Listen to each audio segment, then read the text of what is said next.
sebenarnya adalah terkait dengan pembelajaran yang berpusat kepada peserta didik. Kemudian juga nanti harapannya Bapak Ibu bisa melaksanakan kurikulum untuk mewujudkan profil pelajar Pancasila. Nah, kalau Bapak Ibu yang sudah mengikuti pelatihan kemarin ada 6 dimensi yang harapannya nanti bisa diwujudkan melalui kurikulum sekolah penggerak.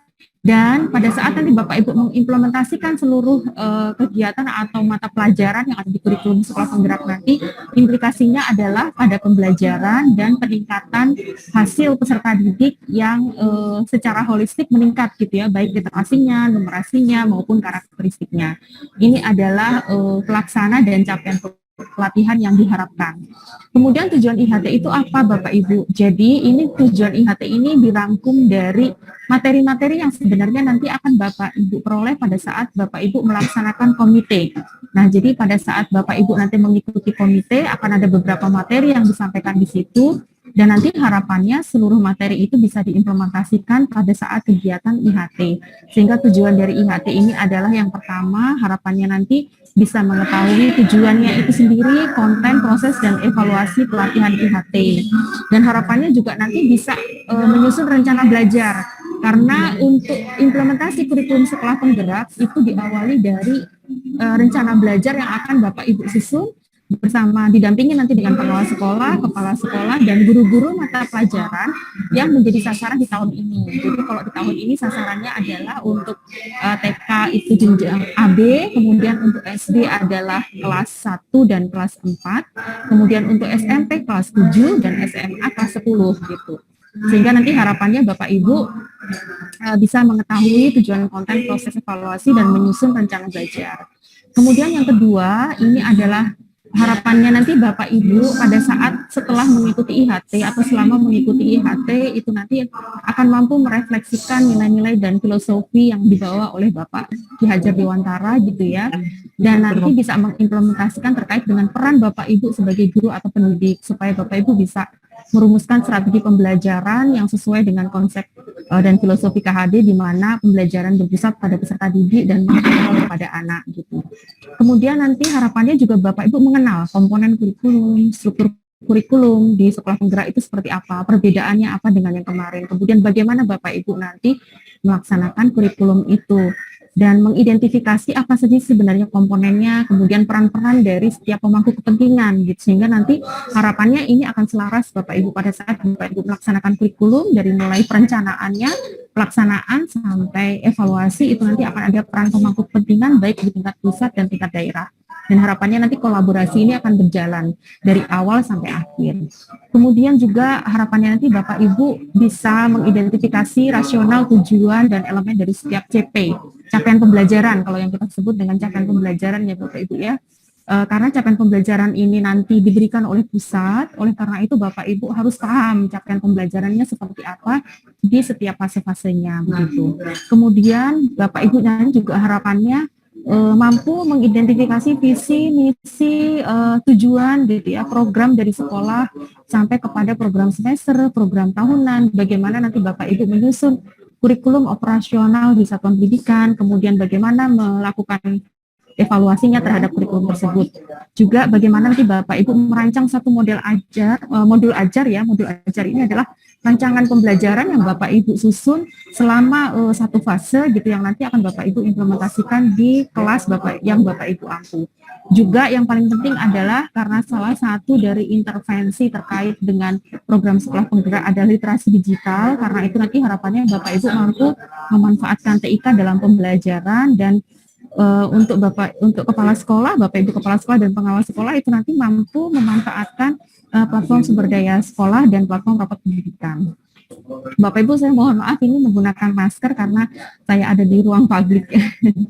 Dan ini adalah struktur program yang nanti akan Bapak Ibu ikuti atau laksanakan selama IHT. Jadi nanti totalnya adalah 74 JP. Ini nanti akan Bapak Ibu ikuti selama kurang lebih 8 hari.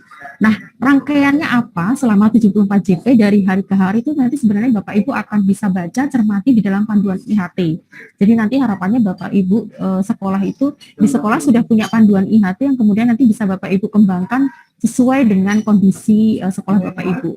Jadi 74 JP itu nanti akan ada 9 materi pokok Bapak Ibu. Saya sampaikan yang materi pokok ini adalah terkait dengan materi pendidikan yang memerdekakan, kemudian kerangka kurikulum, capaian pembelajaran, perangkat ajar, asesmen, kurikulum operasional di satuan pendidikan, pengenalan literasi digital. Nah, itu adalah materi-materi yang pokok. Di dalam struktur program itu juga ada materi pelaksanaan IHT. Namun karena ini Bapak Ibu yang melaksanakan IHT-nya, sehingga materi 8 JP tentang pelaksanaan IHT ini bisa dimanfaatkan oleh Bapak Ibu di sekolah gitu ya, dialokasikan untuk materi-materi yang sesuai dengan kebutuhan belajar guru. Misalnya begini, ternyata Bapak Ibu guru di satuan pendidikan itu masih belum memahami tentang bagaimana sih mengembangkan perangkat ajar yang sesuai dengan kurikulum merdeka atau pendidikan yang memerdekakan. Nah, maka alokasi waktu 8 JP itu bisa Bapak Ibu masukkan ke dalam materi perangkat ajarnya. Atau mungkin selain perangkat ajar juga saya ingin memahami atau sebagian besar guru ingin memahami tentang materi asesmennya. Maka Bapak Ibu bisa mengalokasikan waktu yang IHT ini untuk perangkat ajar dan asesmen.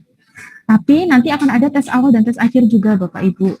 Hanya untuk tes awal dan tes akhir ini sebenarnya adalah hanya ingin melihat sejauh mana sih sebenarnya kemampuan awal Bapak Ibu, dan setelah nanti di tes akhir itu sudah sejauh mana ketercapaian atau peningkatan pengetahuan dan keterampilan Bapak Ibu. Jadi nanti akan sangat bermanfaat pada saat pelatih ahli atau pendamping itu datang ke sekolah Bapak Ibu gitu. Jadi melalui adanya tes awal, tes akhir, evaluasi penyelenggaraan, ini nanti menjadi salah satu bahan bagi pelatih ahli atau pendamping untuk mendampingi Bapak Ibu mengimplementasikan kurikulum di satuan pendidikan Bapak Ibu. Nah, kemudian ini adalah waktunya. Tadi sudah saya sampaikan selama 74 JP, 8 hari, dan ini sebaiknya nanti diselesaikan sebelum tahun ajaran baru dimulai, Bapak Ibu. Begitu, karena nanti kurikulum yang sekolah Manggarai ini akan dilaksanakan pada saat tahun ajaran baru sekitar bulan Juli ya. Sasaran IHT adalah Bapak Ibu dari guru atau pendidik PAUD di sekolah penggerak, gitu, dari mulai jenjang TK, SD, SMP, SMA, SLB, dan juga nanti akan ada juga dari jenjang SMK. Tapi kalau SMK kita menyebutnya SMKPK. Nah, ini adalah sasarannya nanti untuk beberapa jenjang. Jadi pada saat IHT nanti fokus utamanya pesertanya adalah untuk jenjang TK dari kelompok A dan B, jenjang SD itu kelas 1, kelas 4, mapel agama dan PJOK di kelas 1 dan kelas 4. Kemudian untuk jenjang SMP itu nanti di kelas 7 ada guru mapel agama, PKN, bahasa Indonesia, matematika, bahasa Inggris, IPA terpadu, IPS terpadu, PJOK, informatika, seni dan bimbingan konseling. Kemudian di jenjang SMA ini juga sama mata pelajarannya, hanya untuk fokus sasaran utamanya adalah untuk guru kelas 10. Dan jenjang SLB ini sebenarnya tergantung pada ketunaan Bapak Ibu, tergantung Bapak Ibu di SLB itu ketunaannya apa. Nah, itu nanti akan di sasaran. Nah, selain sasaran ini, karena seluruh unsur di satuan pendidikan itu harus memahami tentang kurikulum sekolah penggerak, oleh karena itu nanti sebenarnya Bapak Ibu yang tergabung menjadi komite pembelajaran itu bisa melaksanakan sosialisasi terlebih dahulu gitu ya, memberikan informasi tentang program sekolah penggerak apa, bagaimana nanti implementasinya di sekolah, kemudian siapa saja nanti yang akan mengimplementasikan ini gitu. Nah, modanya untuk moda pembelajarannya nanti Bapak Ibu bisa menggunakan baik itu daring maupun luring. Ini sebenarnya nanti tergantung pada kesiapan sekolah. Jadi kami tidak menutup moda ya Bapak Ibu ya. Tidak ditutup modanya apakah harus daring atau luring. Ini semua tergantung kepada kesiapan sekolah. Dan seandainya Bapak Ibu memilih moda daring, itu nanti sebenarnya akan ada lembar untuk menilai kesiapan sekolah gitu. Sehingga nanti Bapak Ibu akan memilih moda daring. Nah, ini proses penyelenggaraan IHT, perjalanan dari penyelenggaraan IHT di sekolah Bapak Ibu. Jadi komite pembelajaran melakukan pertemuan awal dulu untuk mempersiapkan pelaksanaan IHT-nya seperti apa. Kemudian harapannya nanti akan ada susunan panitia seperti itu ya, yang ini nanti harapannya bisa melancarkan kegiatan IHT, dan tentunya harus punya jadwal IHT dan pembagian materinya. Nah, tadi sebenarnya materinya sudah ada ya Bapak Ibu yang struktur program 74 JP. Yang nanti perlu Bapak Ibu lebih atur lebih lanjut adalah yang 8 JP-nya untuk IHT. Nah, itu akan dialokasikan di mana. Kemudian perlengkapan apa saja yang dibutuhkan. Setelah KP atau komite pembelajaran merencanakan tentang pelaksanaan IHT, maka harapannya nanti komite pembelajaran bisa mensosialisasikan rencana ini baik kepada guru sasaran, dinas pendidikan maupun kepada UPT. Jadi apa yang Bapak Ibu susun itu harus diketahui, kalau bisa diketahui disosialisasikan oleh pihak-pihak yang terkait. Kemudian Bapak Ibu mulai melaksanakan IHT dan membuat laporannya. Nah, setelah selesai IHT, Bapak Ibu akan menyusun kurikulum operasional di satuan pendidikan dan kemudian mengimplementasikan itu di satuan pendidikan Bapak Ibu. Ini adalah peran, tugas, dan tanggung jawab setiap unsur yang terkait dengan kegiatan IHT Bapak Ibu. Ijen GTK yang alhamdulillah dalam hal ini Direktorat GTK Dikdas ini akan melaksanakan kegiatan untuk penjaminan mutu IHT. Ini menjadi peran dan tugas tanggung jawabnya juga di poin yang ketiga ya Bapak Ibu, sehingga memang salah satu dari apa yang akan kami lakukan ini menjadi salah satu peran, tugas dan tanggung jawab dari pusat gitu ya.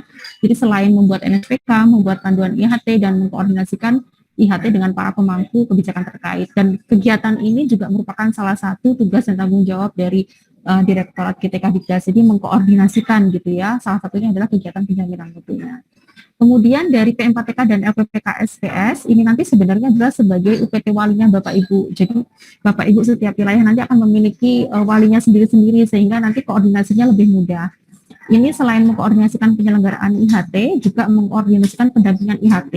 Jadi pada saat nanti Bapak Ibu melaksanakan IHT, jangan khawatir, akan ada instruktur nasional dan narasumber nasional yang nanti akan mendampingi Bapak Ibu baik secara daring maupun luring gitu ya. Karena ini IHT ini merupakan tonggak awalnya Bapak Ibu keberhasilan untuk merencanakan kurikulum di sekolah penggerak, sehingga kami dari pusat memang harus mengawal dari mulai perencanaan itu, sehingga di tingkat pusat nanti akan diwakili oleh PM4TK dan LPPKS yang dalam hal ini dilaksanakan oleh instruktur nasional dan narasumber. Kemudian Bapak Ibu dari Dinas Pendidikan ini sebenarnya nanti mengkoordinasikan peran, tugas dan tanggung jawabnya, berperan dalam mengkoordinasikan pelaksanaan IHT dengan satuan pendidikan terkait. Jelas Bapak Ibu kemudian menerima dan melakukan review laporan pelaksanaan IHT. Jadi harapannya nanti setiap satuan pendidikan membuat laporan, sudah ada template-nya Bapak Ibu tinggal mengisi. Ini harus diketahui baik oleh pemerintah daerah yang dalam hari ini diwakili oleh dinas dan juga harus diketahui oleh pusat. Sehingga laporan yang Bapak Ibu buat nanti akan dilaporkan kepada dinas dan pusat. Kemudian pengawas sekolah ini menjadi bagian dari komite yang nanti tugas utamanya adalah mendampingi pada saat Bapak Ibu kepala sekolah maupun guru ini membuat rencana implementasi dan juga memonitor pelaksanaan IHT. Kemudian dari pengajar IHT, ini dari komite pembelajaran, dan dalam hal ini juga ada kepala sekolah dan guru gitu ya. Jadi melaksanakan seluruh proses kegiatan IHT, dari mulai memonitor keaktifan peserta, memfasilitasi proses belajarnya, memberikan nilai sikap, pengetahuan, tidak lupa juga memberikan umpan balik gitu ya, setiap tugas-tugas yang dikumpulkan oleh peserta, kemudian juga mengolah nilai akhir peserta. Nilai akhir ini sebenarnya tujuannya untuk tadi Bapak Ibu melihat sampai sejauh mana sih ketercapaian dari peserta, kemudian melaporkan hasil pelaksanaan IHT. Nah, untuk instruktur nasional dan narasumber BIMTEK, nanti harapannya ini menjadi tempat bertanya bagi komite pembelajaran, dan harapannya juga dapat mendukung pelaksanaan IHT gitu ya. Jadi kalau misalnya Bapak Ibu membutuhkan referensi atau ada informasi terbaru terkait dengan kurikulum sekolah penggerak, maka harapannya instruktur nasional dan narasumber nasional ini bisa menjadi sumber pertama gitu ya Bapak Ibu, untuk Bapak Ibu mendapatkan berbagai macam informasi terkait dengan kurikulum sekolah penggerak. Kemudian nanti akan ada koordinator pelatih ahli. Koordinator pelatih ahli ini dipilih oleh UPT. Jadi ditugaskan oleh UPT Bapak Ibu. Ini nanti akan berkoordinasi dengan pelatih ahli, yang dalam hal ini pelatih ahli lah yang nanti akan mendampingi Bapak Ibu selama melaksanakan program sekolah penggerak gitu ya. Jadi tugasnya adalah melakukan monitoring pelaksanaan IHT dan melakukan pelaporan evaluasi pelaksanaan IHT. Kemudian untuk peserta IHT nanti mengikuti seluruh materi sesuai jadwal yang ditentukan, kemudian melaksanakan pembelajaran, mengerjakan tes awal, tes akhir, sampai kemudian nanti juga mengisi instrumen evaluasi pengajar dan pelaksanaan IHT. Nah, ini sedikit tentang model pembelajaran di IHT, Bapak Ibu. Jadi nanti Bapak Ibu akan melaksanakan kegiatan dengan modelnya adalah flip classroom. Jadi flip classroom itu Bapak Ibu belajar sendiri, kemudian nanti Bapak Ibu akan mendapatkan refleksi dan penguatan dari hasil belajarnya Bapak Ibu gitu ya. Misalnya sekarang Bapak Ibu belajar tentang capaian pembelajaran. Maka hari ini Bapak Ibu akan mempelajari berbagai macam referensi yang diberikan terkait dengan capaian pembelajaran. Bapak Ibu mencoba untuk mengerjakan tugas di situ, sudah mengikuti petunjuknya. Nah, keesokan harinya itu akan diberikan penguatan oleh pengajar gitu ya, baik terkait dengan tugas yang sudah Bapak Ibu kerjakan atau terkait dengan konsep-konsep atau prinsip yang ada di capaian pembelajaran. Nah, kita menggunakan modelnya flip classroom Bapak Ibu. Nah, kalau biasanya Bapak Ibu dikasih dulu materinya baru mengerjakan tugas, ini kami balik. Jadi dibalik gitu ya, supaya terjadi proses kolaborasi, sharing, diskusi gitu, dan harapannya apa yang Bapak Ibu lakukan nanti pada saat IKT itu juga dilakukan oleh anak-anak di sekolah gitu atau di ruang kelasnya. Jadi kita model pembelajarannya ada sinkronus dan asinkronus. Ini kami menggunakan alurnya alur merdeka Bapak Ibu. Kita sebutnya adalah merdeka R-nya 2 gitu ya. Jadi ini sebenarnya adalah bagian dari alur untuk menyampaikan materi terkait dengan IHT gitu, supaya di sini ada proses refleksi, ada proses kolaborasi, kemudian ada proses elaborasi, ada koneksi satu materi dengan yang lain, dan sampai nanti Bapak Ibu mengimplementasikan gitu ya. Jadi kami menggunakan alurnya merdeka, Bapak Ibu tidak perlu menghafalkan gitu ya, tidak perlu menghafalkan urutan dari merdeka, tapi apa yang Bapak Ibu lakukan itu sudah mengikuti dari alur merdekanya itu. Ini sedikit saja, nanti mungkin bisa dibaca oleh Bapak Ibu ya, dicermati oleh Bapak Ibu. Kemudian mati ya.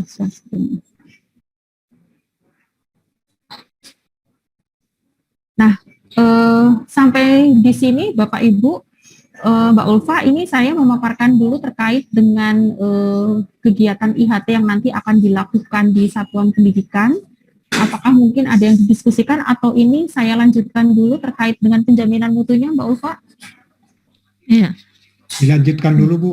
Iya. Baik, setuju Pak, silakan. Ya, Mbak Intan. baik, ya, makasih Mbak Ulfa. Nah, jadi Bapak Ibu tadi setelah Bapak Ibu mungkin mencermati gitu ya terkait dengan kegiatan IHT yang akan Bapak Ibu lakukan di sekolah. Nah, mungkin ini kita masuk ke dalam kegiatan penjaminan mutunya. Jadi tujuan penjaminan mutu ini sebenarnya adalah nanti Bapak Ibu bisa mendapatkan bagi kami itu akan mendapatkan informasi dan data tentang pemenuhan standar pelaksanaan IHT-nya seperti apa, ketercapaian tujuan IHT-nya itu sampai sejauh mana, kemudian kesesuaian pelaksanaan pembelajaran IHT dengan strategi dan metode yang dirancang oleh komite pembelajaran, karena tadi membuat perencanaan dari IHT itu menjadi salah satu tugasnya Bapak Ibu nanti, jadi menyusun rencana IHT-nya seperti apa, kemudian mengimplementasikan.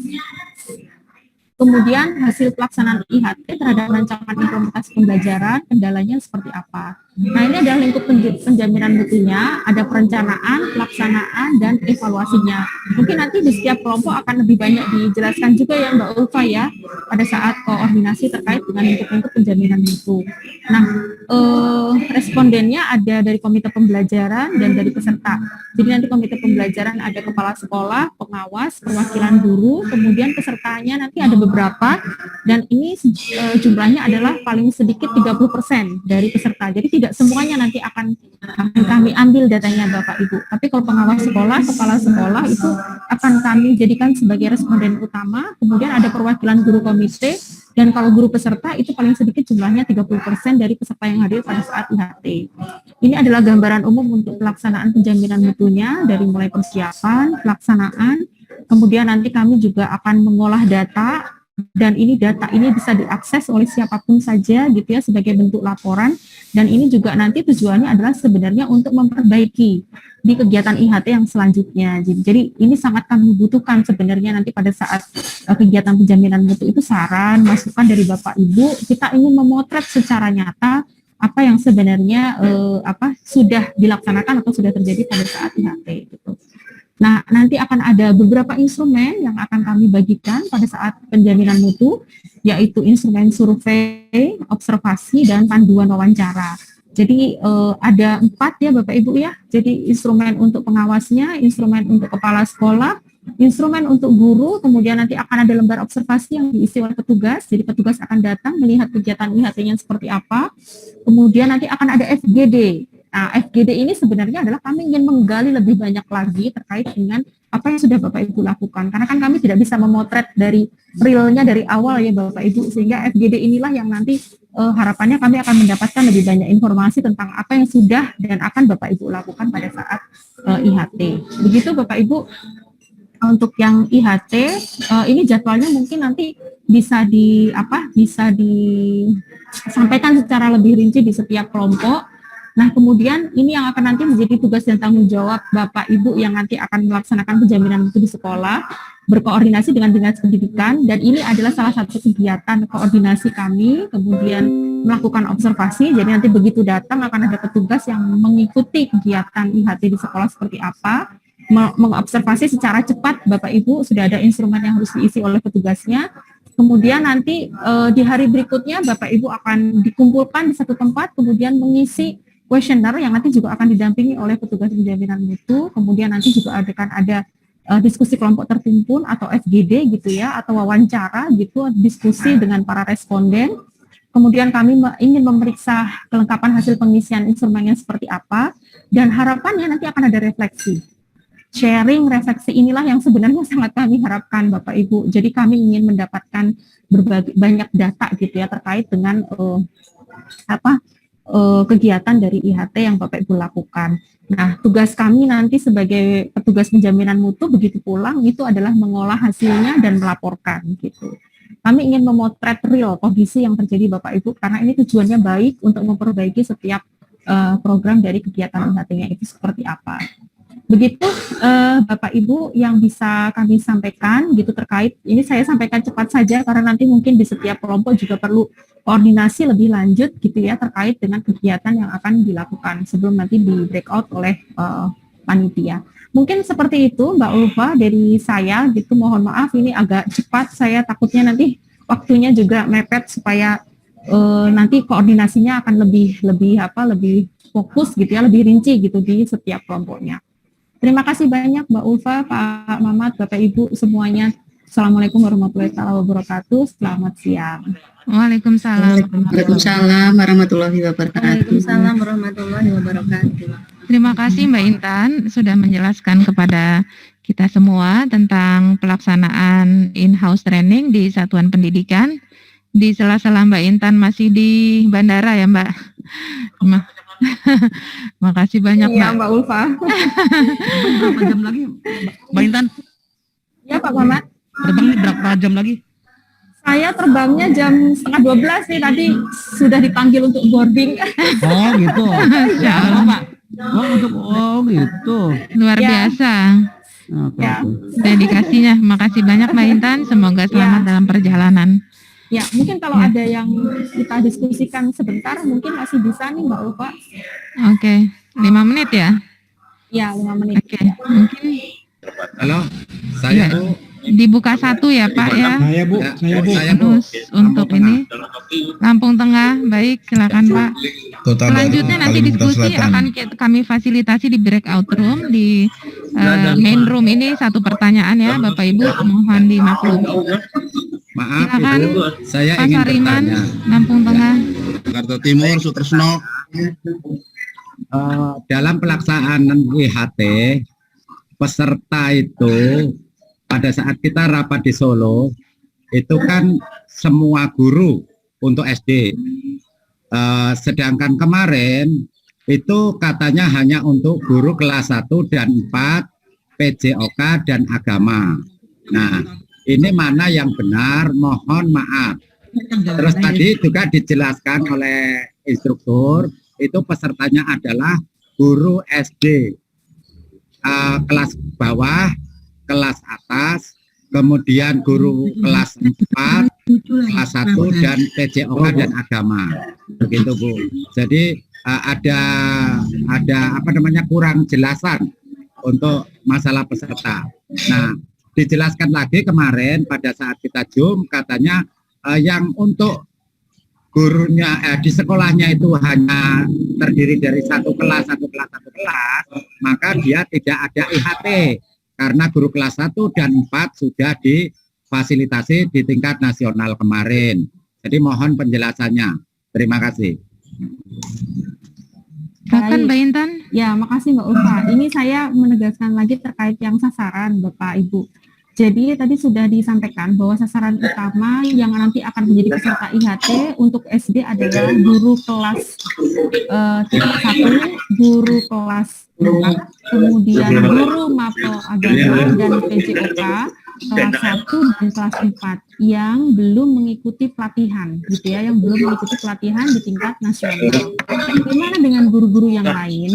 Karena sebenarnya adalah sekolah penggerak itu menjadi bagian dari seluruh unsur sekolah, maka seharusnya konsep dan prinsip dari sekolah penggerak harus diketahui oleh seluruh unsur, meskipun implementasi dari kurikulum sekolah penggeraknya baru di kelas-kelas yang kelas 1 dan kelas 4. Sehingga untuk guru yang lain itu sebenarnya lebih kepada sosialisasi saja Bapak Ibu. Jadi tidak menjadi peserta IHT, tapi lebih kepada sosialisasi. Bapak Ibu menyampaikan atau pengajar komite kan nanti akan ada sosialisasi nih kepada dinas, kepada guru gitu ya. Nah itu disampaikan seperti apa sebenarnya program sekolah penggerak. Kemudian nanti untuk yang kegiatan IHT-nya itu fokusnya pesertanya adalah peserta tadi guru kelas 1, guru kelas 4, guru mapel agama dan PJOK kelas 1. Nah, pada saat guru-guru di tempat Bapak Ibu itu sudah dilatih sebagai komite, maka nanti pulang itu ketemuanlah antara kepala sekolah, pengawas dengan guru langsung melakukan workshop. Workshopnya untuk apa tujuannya? Menyusun kurikulum operasional di satuan pendidikan.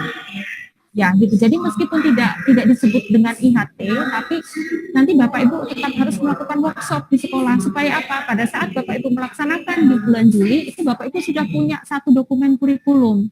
Sehingga nanti Bapak Ibu kepala sekolah, pengawas sekolah dan guru yang sudah dilatih di tingkat pusat, begitu pulang semua sudah dilatih, maka Bapak Ibu pulang itu akan menyusun satu rencana kurikulum operasional di sekolah Bapak Ibu. Begitu Bapak Ibu. Jadi kalau untuk sasaran IHT-nya, kalau misalnya gurunya banyak gitu ya Bapak Ibu di sekolah Bapak Ibu, maka fokus sasaran utamanya peserta adalah peserta kelas 1, guru kelas 1, guru kelas 4, guru mapel agama dan PJOK untuk kelas 1 dan kelas 4.